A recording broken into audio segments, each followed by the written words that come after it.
भारतीय दर्शन में आदि शंकराचार्य का बहुत ही महत्वपूर्ण भूमिका है। उन्होंने अद्वैत वेदांत सिद्धांत दिया था, जो आज भी हमारे लिए बहुत ही महत्वपूर्ण है। वे केवल एक दार्शनिक नहीं थे, बल्कि एक क्रांतिकारी चेतना थे। जब भारत में कर्मकांड, बाह्य आडंबर, सांप्रदायिक मतभेद और बौद्ध जैन प्रभाव से वैदिक परंपरा डगमगा रही थी, तब शंकराचार्य ने अद्वैत वेदांत के माध्यम से आत्मा और ब्रह्मा के एकत्व का उद्घोष किया था। उनका दर्शन केवल भौतिक नहीं, बल्कि अनुभवात्मक है, जो मनुष्य को भीतर से रूपांतरित कर देता है। आदि शंकराचार्य का जन्म लगभग 8वीं शताब्दी में केरल के कालड़ी नामक स्थान पर हुआ था।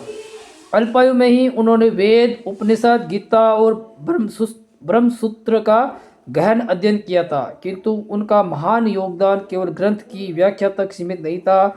उन्होंने भारत की आत्मा को पुनः जागृत किया। उनका दर्शन इस सत्य पर आधारित है कि सत्य एक है और वही ब्रह्मा है, शेष सब माया है। शंकराचार्य का दर्शन अद्वैत वेदांत कहलाता है। अद्वैत का अर्थ है दो नहीं, अर्थात आत्मा और ब्रह्मा दो नहीं है, बल्कि एक ही है। जो हमें दो प्रतीत होता है, वह अज्ञान का परिणाम है। यही अज्ञान संसार, बंधन और दुख का मूल कारण है। जब यह अज्ञान नष्ट होता है, तब आत्मा अपने वास्तविक स्वरूप को पहचान लेती है। शंकराचार्य के अनुसार ब्रह्मा ही एकमात्र सत्य है। इसका मतलब यह है कि संसार अस्तित्वहीन है, बल्कि यह है कि संसार स्थायी सत्य नहीं है। जैसे सपने में दिखाई देने वाली वस्तुएं जागने पर असत्य सिद्ध हो जाती है, वैसे यह संसार ब्रह्म ज्ञान के बाद मिथ्या प्रतीत होता है। यह संसार अनुभव में है, पर सत्य नहीं है। अद्वैत वेदांत में आत्मा को न जन्म लेने वाला कहा गया है और न मरने वाला। आत्मा शुद्ध चैतन्य है, न शरीर है, न मन है, न बुद्धि है। शरीर बदलता है, मन बदलता है, विचार आते जाते हैं, पर जो इन सब का साक्षी है वही आत्मा है। शंकराचार्य कहते हैं कि मनुष्य अपनी वास्तविक पहचान भूलकर स्वयं को शरीर मन मान बैठा है। यही इसका सबसे बड़ा अज्ञान है। माया की अवधारणा शंकराचार्य के दर्शन में अत्यंत महत्वपूर्ण है। माया वह शक्ति है जो ब्रह्मा को छिपा देती है और अनेकता का भ्रम पैदा करती है। माया न तो पूरी तरह सत्य है और न पूरी तरह असत्य है। यह अनुभव में आती है, पर ज्ञान के प्रकाश में नष्ट हो जाती है। जैसे अंधकार प्रकाश के आने से स्वतः मिट जाता है, वैसे ही अज्ञान ज्ञान से नष्ट हो जाता है। शंकराचार्य का यह मानना था कि मुक्ति कर्म से नहीं, बल्कि ज्ञान से प्राप्त होती है। कर्म मनुष्य को शुद्ध करता है, पर बंधन से मुक्त नहीं करता।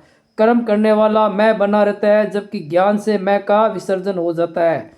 जब जानने वाला ही मिट जाता है, तब बंधन किसका रहेगा। इसलिए उन्होंने ज्ञान को सर्वोच्च साधन माना है। हालांकि शंकराचार्य ने कर्म का निषेध नहीं किया। उन्होंने कहा कि कर्म आवश्यक है, पर कर्म करना, उसके फल की चिंता नहीं करना।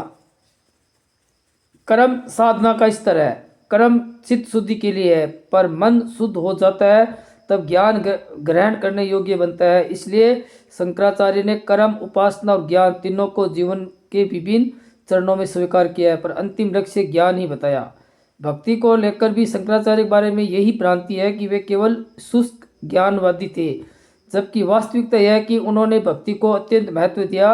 उन्होंने शिव, विष्णु, देवी, गणेश, सूर्य आदि की स्तुति के लिए अनेक स्रोतों की रचना की। उनके लिए भक्ति और ज्ञान विरोधी नहीं, बल्कि पूरक थे। भक्ति से अहंकार गलता है और ज्ञान से अज्ञान मिटता है। शंकराचार्य की भक्ति अद्वैत की भक्ति है। इसमें भक्त और भगवान अंततः एक हो जाते हैं। प्रारंभ में ईश्वर अलग प्रतीत होता है, पर अंत में साधक जान लेता है कि जिसको वह पूज रहा है वह स्वयं है, वही ब्रह्मा है। यही भक्ति का चरम बिंदु है। शंकराचार्य ने उपनिषदों को दर्शन का मूल स्रोत बताया। उन्होंने उपनिषद को अनुभव जन्य सत्य की घोषणा करते हैं। ब्रह्मा की एकता को स्पष्ट करते हैं। शंकराचार्य ने इस महावाक्यों की गहन व्याख्या कर यह सिद्ध किया कि मुक्ति किसी अन्य लोक में नहीं है, बल्कि यहीं और अब भी संभव है। उन्होंने ब्रह्मसूत्र पर भाष्य लिखकर यह सिद्ध किया था कि वेदांत का अंतिम निष्कर्ष अद्वैत ही है। साथ ही गीता भाष्य के माध्यम से उन्होंने कर्म योग, भक्ति योग और ज्ञान योग पर समन्वय प्रस्तुत किया। गीता उनके लिए साधना का एक व्यावहारिक ग्रंथ था। शंकराचार्य का संन्यास जीवन भी उनके दर्शन का जीवंत उदाहरण था। उन्होंने पूरे भारत की यात्रा की, शास्त्रार्थ किए, बौद्ध और अन्य मतों के विद्वानों से संवाद किया और अद्वैत वेदांत की स्थापना की। उन्होंने 4 मठों की स्थापना की, द्वारका, पुरी, बद्रीनाथ आदि, ताकि सनातन ज्ञान की परंपरा जीवित रह सके। शंकराचार्य के अनुसार अज्ञान ही संसार है और ज्ञान ही मुक्ति है। संसार कहीं बाहर नहीं, हमारी दृष्टि में है। जब दृष्टि बदल जाती है तब संसार भी बदल जाता है। यह दर्शन व्यक्ति को पलायन नहीं सिखाता बल्कि भीतर की स्वतंत्रता देता है। ऐसा व्यक्ति संसार में रहते हुए भी बंधन मुक्त होता है। उनका दर्शन आज के समय में भी उतना ही महत्वपूर्ण है। आधुनिक मनुष्य बाह्य उपलब्धियों में उलझा हुआ है पर भीतर से वो खाली है। शंकराचार्य का अद्वैत उसे भीतर की पूर्णता का अनुभव कराता है। यह दर्शन बताता है कि जो तुम खोज रहे हो वही तुम हो। अंततः आदि शंकराचार्य का दर्शन कोई सिद्धांत नहीं बल्कि जागरण है। यह हमें सिखाता है कि हम सीमित प्राणी नहीं है बल्कि अनंत चेतना है। जब यह सत्य प्रत्यक्ष अनुभव बन जाता है तब जीवन में न भय रहता है, न दुख रहता है, न मृत्यु का डर रहता है। केवल शांति और आनंद और स्वतंत्रता शेष रहती है। दोस्तों, शंकराचार्य का ये ज्ञान आपको कैसा लगा कमेंट में ज़रूर बताना। मेरे चैनल को लाइक करना, सब्सक्राइब करना। धन्यवाद दोस्तों।